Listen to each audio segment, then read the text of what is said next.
100% record, but it is only 2 games. Although we're 100%, like you say, we got the win. I don't think we played except that well. I don't. From the opening kickoff, we looked a little bit nervous, and we seemed a little bit dysfunctional in attack. And I don't think as execution were there. But do you know what? We've played a lot better this year and lost games. So I'm just really glad. I'm really proud of the boys. They actually showed a little bit of steeliness and resilience. We went 10-0 down. It'd have been quite easy to probably bring back some memories of the 3 games that we've lost this year, but they didn't do that. They kept fighting for each other. They kept working really hard. I told them after the game, if they keep turning up with the same attitude and showing the same character, then hopefully we'll keep progressing this year. Oh, well, I thought we were really good for large parts of the game, but there's some real swings in the game there, and we're on the wrong end of those, and then it got away from us a little bit at the end. But it was a close game, and we're battling our way through quite a few things at the moment, and obviously, I just don't. I think as a result, we have sort of limited consistency in what we're doing as a team, and we just hurt ourselves a little bit too much at times, and I think we're putting together some decent plans as coaches, and the players are working hard to deliver them, and they're doing a good job for large periods. But we lose concentration, and we get unravelled a little bit too often, really, in games at the moment. Like the players, I still felt the game were there to be won, and I felt like all we did is a little bit more ball, a little bit better execution with the ball. Like I say, I thought as passing and the catch in particular, we're just a little bit off from 1 to 17 tonight, and I just felt like if we could find a little bit of rhythm in attack and find a little bit more flow to the way we're attacking, I felt we would cause them some problems, and fortunately enough, we did that in the end. We get into a good attacking position, and we're in front, and we put the ball to floor, we knock off, they pick it up, run 3/4 away the field, and score on the back of that, and that was a big turning point, really, and they got the ascendancy, and we just lost a little bit of belief, I thought, there, and then they went on with it, and I think there's quite a few component parts of our team missing at the moment, which is making life difficult for us. But then again, we've got young players who are coming in and doing a good job, and we'll be better for it. So there's some positive things, but obviously we haven't picked up 2 points again. The one thing I will say is, since lockdown, we've been pretty close in all our games without really being good enough. And we beat Salford, but that was the game we were behind in. The other games we've been in front pretty much. So though it's frustrating at the moment, but we just got to keep working hard and stay positive and keep looking to improve. Look, he's great.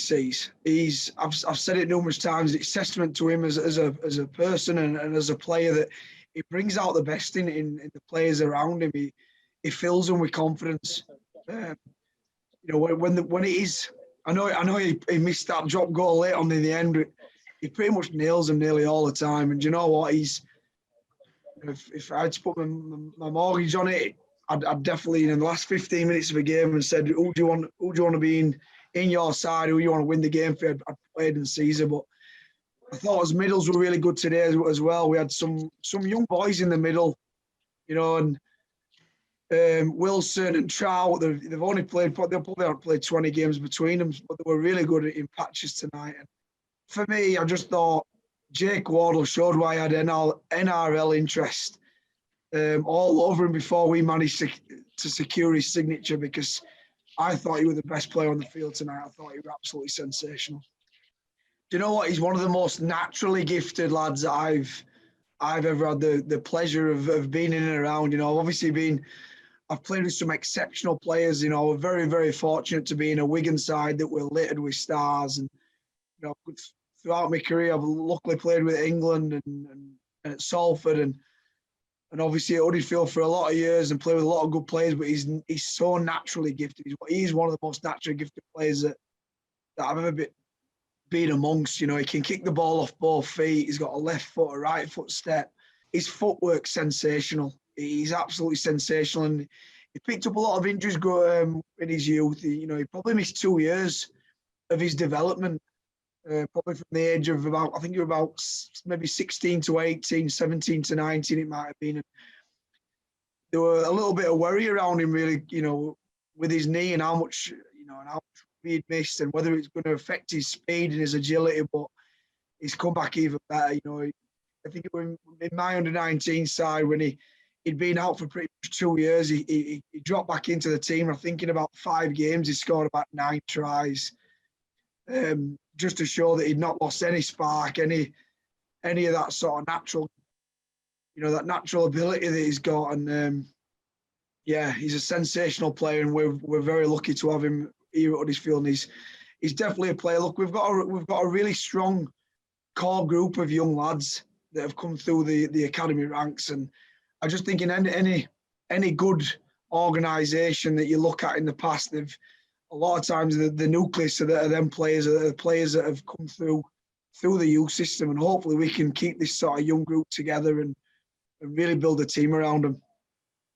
Actually, it's a nightmare, to be honest. You know, I think obviously, you know, losing both your halfbacks. I mean, you know, Truey's not played for a fair while, and then to lose Danny like we did, that made it hard. And you know, we're cobbling together teams every week. I mean, we replaced Jordan Rankin with a fullback, but then he can't play in the Challenge Cup, so you have to put another team in there with another fullback, and then you have to change your halfbacks again. So it's just hard work, and you know, the whole world's tough at the moment, and rugby league's no different. And I think we've probably been affected as much as you know, the worst affected teams. It's, you know, there's Wakefield are finding it tough at the moment. We've had it particularly tough, not particularly with COVID, but just the injuries and some of the fallouts from that made it really difficult for us. He got 3 tries, as Carl Harrison always calls them, the muscly touch judges. But no, look, I think the thing with Jerry is what happens with people like Jerry is because he's been so consistent over the years, it's kind of like you just expect it of him. You know, when I sit down and do a review the next morning on Saturday morning, if we played Friday, on the Friday, if we played Thursday, and you see that Jerry's made 140, 150 metres, he's done 20-odd carries, and, you know, he's won the majority of his tackles and put the opposition on the back and scored 3 tries. It's something that probably his own fault for being so consistent over the years. You know, I'm glad he's on our team. For large parts, I was really proud of how we applied ourselves, and you know, those guys that you're talking about, Jack Sanderson scoring a try. I think Jax O'Neill and Tyler Eppie coming off the bench again have been awesome.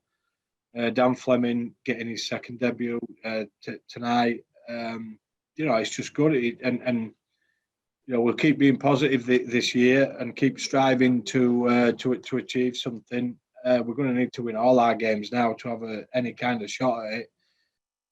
But I think we're capable of doing that. I mean, you know, we were 4-0 down against St Helens until right at the back end, all the way through. You know, we've lost tight games. Wigan beat us by 10. We beat Salford. We lost by, you know, with 2 minutes to go against Warrington. We've been in a tight game tonight. It's just not going our way. But you know, the one thing that it's not a lack of is effort and application. That's all there. And you know, we just need to find our DNA again. And I thought we started that a little bit with our attacking game tonight, and we caused them a lot of trouble. Thought we were really unlucky when McAnally scored which would have put us potentially 16-0 up. And the game flipped a little bit. So yeah, lots of good things, but yeah, it's frustrating. I'm half going. My children set the mick out of me anyway, saying I'm going a little bit thin around the edges, and I don't think it'll be very long now until I've got a full bald head with the stress and pressure. But you know, I'm really enjoying my time at the helm. And you know, the boys hopefully, or they seem to be buying into what I'm trying to deliver with them, and Yeah, I'm enjoying it while it lasts. However long that is, I'm not sure yet, but I'll just enjoy the ride while I'm on it. Our last tackle options were pretty poor for most of the night. I don't think we had a whole heap of clarity around it. We spoke about it at half time, and that was that was a turning point. That, but I think Callum Turner potentially should have kicked the ball. We didn't get what we wanted, but they're big swings and they happen in the game. I'm not going to blame anybody particularly for that. I think we just need to concentrate a bit more and be a little bit sharper with our thinking, a bit more clear with our thinking, and we probably don't put ourselves in that position.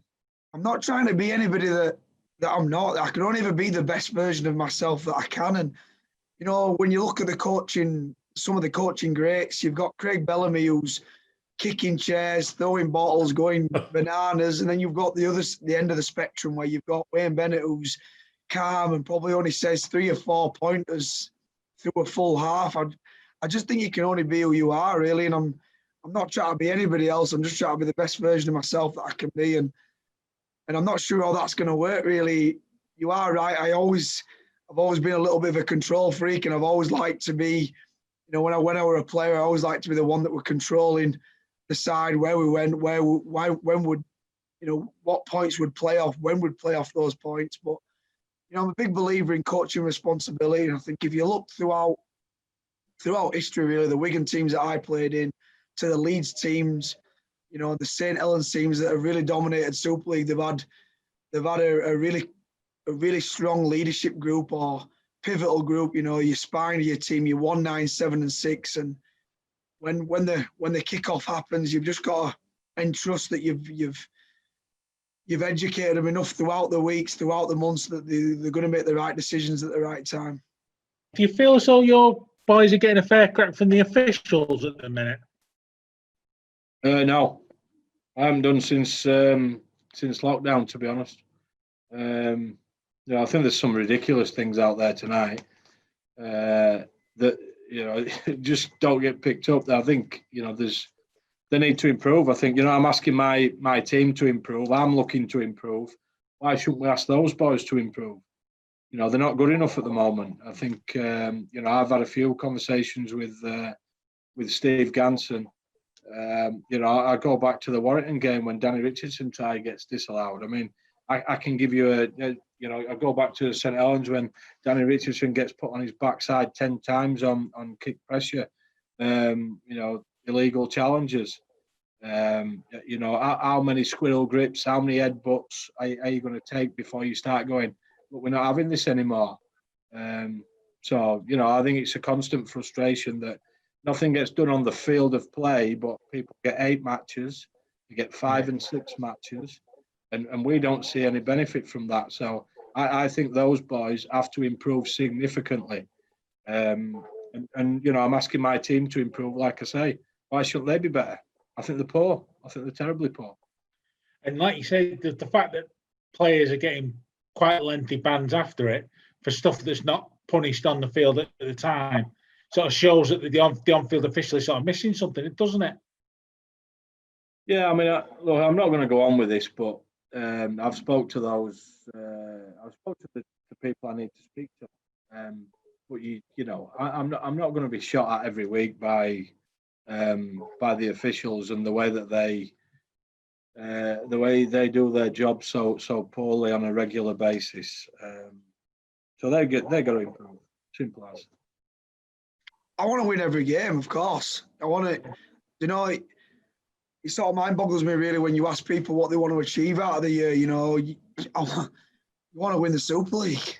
Of course you do. You want to win the Challenge Cup. Unfortunately for us, we're out of the Challenge Cup, so that's one dream that's gone. And until it's mathematically impossible for us to make the 4 and to make the grand final, then of course it should be everyone's aspirations and dreams. And I pretty much tell the players that if they don't have them aspirations and dreams, and they don't think we can actually go on a little bit of a run and get there, then I don't want them in my team.